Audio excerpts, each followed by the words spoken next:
morning, everyone. I'm pleased that we have Ron White with us, and let me give you a little bit of his bio. Ron White is the Humboldt Area Foundation's Leadership Program Manager, responsible for the development of leadership skills, knowledge, and practice of civic and grassroots leadership. Currently, his work includes the Equity Alliance of the North Coast, what he'll be speaking about today. Ron has an extensive background in social change philanthropy, where he's held positions at every level, from program officer to executive director and trustee, and brings a strong knowledge of community organizing and community-based development. He holds a BA in philosophy from the Dominican College of Racine, is that right, Wisconsin, and an MA in the history and philosophy of religions from Miami University in Oxford, Ohio. Ron has 2 adult children, a wife who has supported, challenged, and helps him grow spiritually and professionally for over 47 years. So please welcome Ron.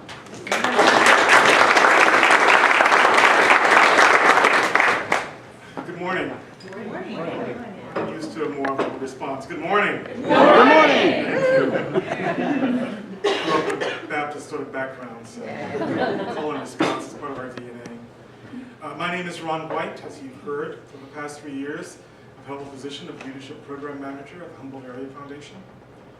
I'll be using our time together pretty much to move between personal biography and talking about the Equity Alliance of the North Coast. So the start of the Equity Alliance. It was about 3 years ago that 3 women, Laura Olson, at that time the California Endowment, and now ED at the Smullen Foundation, Connie Stewart, at the California Center for Rural Policy, ED, founder, and Jen Rice, the Director of Community Strategies, and my boss, sat down with a new employee, that would be me, and shared the results of several HAF listening campaigns that they've conducted over the past few years among civil and social services leadership. These listening campaigns surfaced expected concerns about housing and homelessness, mental health services, hunger and security, and a destabilizing economy, but also unexpectedly saw a more urgent and fundamental need for a shift in a culture in their organizations, agencies, businesses, to be more inclusive. So the 3 women, for various reasons, turned to me to invite Professor John Powell to give a series of talks to jumpstart conversations about racial equity here in this community. Connie Stewart at the time insisted that this not be a one-shot deal. And so we envisioned a kind of follow-up, maybe a pilot of 2 to 3 organizations focused on transforming their institutions using Professor Powell's racial equity perspective, his insights about inclusion, belonging, and othering. After a year of planning, in the past 2 years, what became the Equity Alliance of the North Coast reached over 1,200 people with public talks, tailored racial equity workshops for businesses, nonprofits, police officers, corrections officers, and the local government of Arcata. And we've had 2 cohorts of multi-sector cohorts, one in Arcata and the other in McKinley. This year, in collaboration with the Humboldt County Office of Ed and HSU's Office of Diversity and Inclusion, we began spreading the knowledge to our school districts. As for my start, I was born in 1951 in Columbus, Georgia, 3 years before Brown v. Board of Education, and on the cusp of this country's most profound social transformation in its 300-year invention of race. Growing up in the segregated South was like being gaslighted every moment of your life. There was an all-pervasive narrative in the textbooks, in the movies, on TV, newspapers, even on billboards, in practically every conversation that you had with a white person, that there was something really wrong with me as a person, and with black people in general. That society, pointing to crime statistics, histories of failure, broken families, and social pathologies, and convinced many in both the North and the South that black was neither beautiful nor very smart, though we could sing, dance, and play ball. In contrast, my all-black community of teachers, leaders, family, and neighbors all conspired to create a counter-narrative.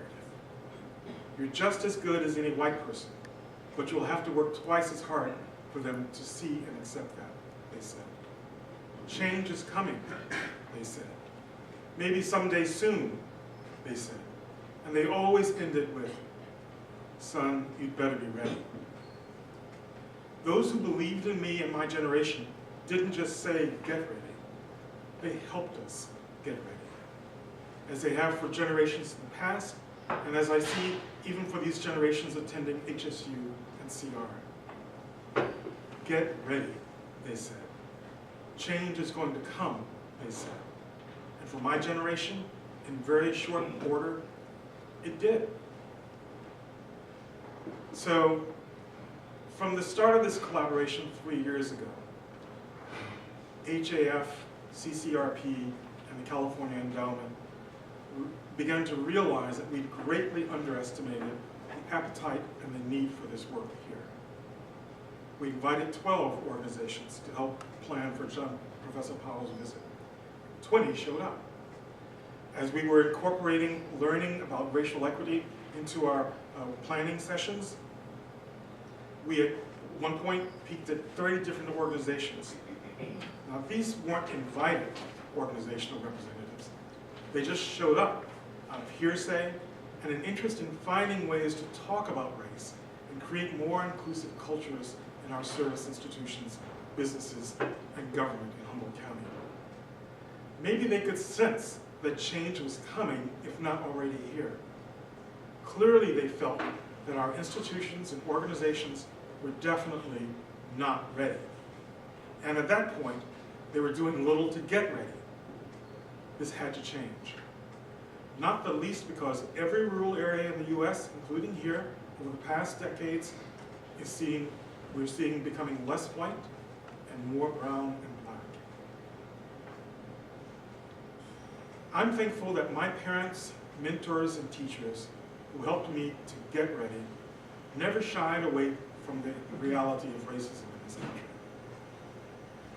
Nor did they try to sugarcoat the inevitable tax that it would exact on me as I made my way through what turned out to be well-meaning and culturally very incompetent all-white high schools, college, and eventually grad school. But my mentors conveyed this reality without crushing my spirit or limiting my aspirations.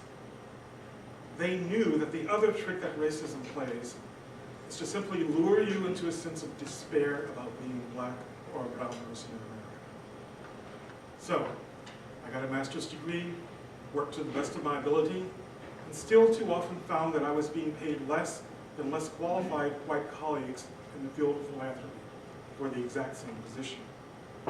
This would continue until an HR person, in my case it was a person of color, or I myself began to publicly expose the discrepancies. And it finally ended permanently for me by starting a business on my own and working for myself for 10 years. So I guess if there's a lesson in this for those who think that we can deal with racism by simply asserting, I just don't see race, or adopting a stance of colorblindness, I would encourage you to come to one of the Equity Alliance's workshops, or our monthly roundtables, or view some of our videos from the monthly newsletters, which tell you all about implicit or unconscious bias. Best of all, I would encourage you to take the Harvard Implicit Bias assessment online. It's about 20 minutes. Either experience will leave you with an understanding that we all carry deep unconscious biases that our conscious minds not only won't admit to, but often try and rationalize when they're confronted with our biased acts. And for most of us in this country, those biases are squarely centered around race and may include gender, age, body image, religion, disability, and ableism as well. So occasionally I run into locals who assert that there really is no racism at least not in Arcata. They may concede McKinleyville is a horse of a different color. And others have gently suggested to colleagues of mine that there's no need for encouraging an understanding of racial equity, because this area is about 70% white. I often find myself smiling at that last observation, because it carries the assumption that if there are no people of color, there's no racism. As if somehow the presence of people of color who somehow would cause racial prejudices or racial disparities or incidents to arise on their own. As we review on every first Thursday of the month at our public racial equity roundtables, race is an invention, a social construct, designed to achieve advantage for elites and whites based solely on pigmentation. So, in my reasoning, if you're a white person who simply wants to treat other people fairly and decently, shouldn't you be more concerned about cleaning up this anti-democratic and racist legacy than even people of color? To those who don't believe racism exists here, honestly, I offer only my deepest concerns. I'm deeply concerned that they are clearly, purposefully, or unwittingly blind to the history of this area and the continuing oppression and marginalization of Native Americans, who die on the average of 12 years than their white counterparts here in Humboldt County. And if they'd attended our July roundtable, this would be common knowledge to them. Some others I've encountered here would like to reduce issues of racial inequity and prejudice to the direct and simple solutions of treating others with the golden rule, raising our children right, and just being fair to others regardless of color. While I'm not against these, anyone who attends our offering of tailored racial equity workshops, which covers the 4 dimensions of racism and racial inequity, will quickly become disabused of the notion that racism can be cured on a purely personal or interpersonal level. Workshop participants learn that if institutions are not consciously correcting and exercising and examining their practices and policies for racial equity, they unconsciously create spaces where the average white will do fine and the average person of color will have to work twice as hard to manage unintended slights, microaggressions, lack of knowledge of our culture and history. We're often reduced to massacres, slavery, and migrant labor, or to stay with an organization whether as a volunteer, board member, or an employee, to say nothing about to advance that organization. People of color's rich histories of scientific contributions, political advances that have advanced all, and richly evolving cultures and connected communities which gave us tremendous resilience are not just unknown, we find our colleagues amazingly incurious about them. It's as if they assume everything that's good has been part of their white culture. And perhaps what they see and hear in their media about our lives and concerns is in some way an accurate depiction of who we really are. Most harmfully, many in institutional leadership operate on the assumption that we as people of color, and I say this is true for women too, must adjust to their norms and standards, without the institution having to adjust or change at all. When groups of institutions create a historical legacy and shape policies by acting this way, we have what is called structural racism. This leads to mass and economic and social disparities in multiple sectors. In other words, we get our present situation here behind the red curtain and in the nation. My teachers, growing up, gave me lessons in history that were outside the scope of our textbooks. They put me and my brothers and others in accelerated math classes, brought out the historical achievements of black and brown people in multiple fields. They taught me to be open and curious about other cultures, even the dominant white culture, and to think critically. They gave me a sense of collective responsibility, that to advance my community was to advance myself. In my brief sojourn here, I must say that I think that many here have been deprived of those same lessons. And they've suffered and caused suffering as a result of that lack. You have on your doorstep in Native cultures the model of living sustainably for millennia, the social systems for living in both prosperity and peace amidst generations of diversity and different beliefs and practices. You have at your doorstep traditions and methods of holistic healing and cosmological views that modern medicine and quantum physics is only beginning to catch up to. You have the change and the means for change already at your doorstep. My hope is that the Equity Alliance of the North Coast simply helps you to be curious, become educated enough, and to respect them, and learn to pass on that knowledge from our elders in this land to those to whom we have responsibility. If we accomplish this, then a great part of the Equity Alliance's North Coast job will be done. Thank you.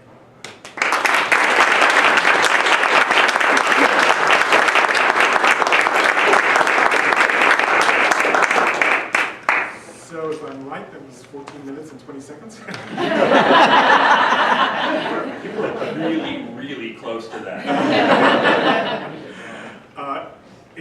I'm sorry, questions? You were raising your hand. I had a question. I just wanted to know, could you say again when the meetings are? The racial equity roundtable is yes. Is every so you can go on our website, Equity North Coast. But we have public meetings the first Thursday of every month, and we've been for the past few sessions been viewing the PBS series, The Power of an Illusion. Race, the Power of Illusion, and we're going to be doing other things as we move closer to the holidays that might be appropriate for the holidays. And they're at HSU, and they run from 5:30 to 7:30. I mean, HAF, and they run from 5:30 to 7:30. Ron, can you send it by email to get notices? Why, in fact, you can. We have an electronic newsletter, so you go to this place, you can easily sign up for our newsletters and find out about not only events, but resources and videos that you can do on your own. They're usually very short and accessible. I just wanted to say that I went to one of the Equity Alliance conferences with the city of Arcata, and we had business owners and city managers and police department, and it was a really great experience as far as how business owners could change their hiring practices and acknowledge or have insight about maybe some prejudices that they didn't realize were kind of just built into the system. And they also have like property owners and housing markets. It was really great, so I'd recommend it. And the Equity Arcata has a working group for businesses that's going to be starting up, and they're actually going to be having their first meeting in the next few weeks, and hope to put together a series of workshops specifically tailored for local businesses and carried out by local trainers. Thank you. Yes. I just want to second the Harvard, the implicit bias. That web page is great. They have. You can take the test for all kinds of different issues. I took one for aging bias because I thought, well, I work in senior services. I must have no aging biases, and of course we all have biases, and we don't until you recognize them. That then you're in denial. So I think you could take them for all different topics. Yeah. It's interesting. It really is amazing. I think they have millions by this point people who have taken this test. And an interesting byproduct of this is that they've actually done a meta-study and found out that where an area actually has manifest specific biases, law enforcement tends to carry those through. So if there's a large implicit bias in an area, unconscious bias around race, they carry it through. Around LGBT issues, they tend to act on it. No one actually has to tell them to do this. It's kind of like in the atmosphere, conversations and jokes or whatever. Society makes up society, and so these prejudices are carried on, and then they're examined, and then boom. Which is one of the reasons that the Arcata Police Department actually went through implicit bias training. And we did one for the corrections officers at the county jail. Anybody has any other questions? Thank you for your work. You're very welcome. Thank you. We really appreciate you coming and speaking to us. All right. And we made a donation to the Wheelchair Foundation in your name. Wonderful. And I have to say that you kind of started out this and did something with your speech that makes me kind of upset with our group. You got more energy out of me than I did. Apparently, I just learned something from you. So, once again, let's give him a great round of thanks.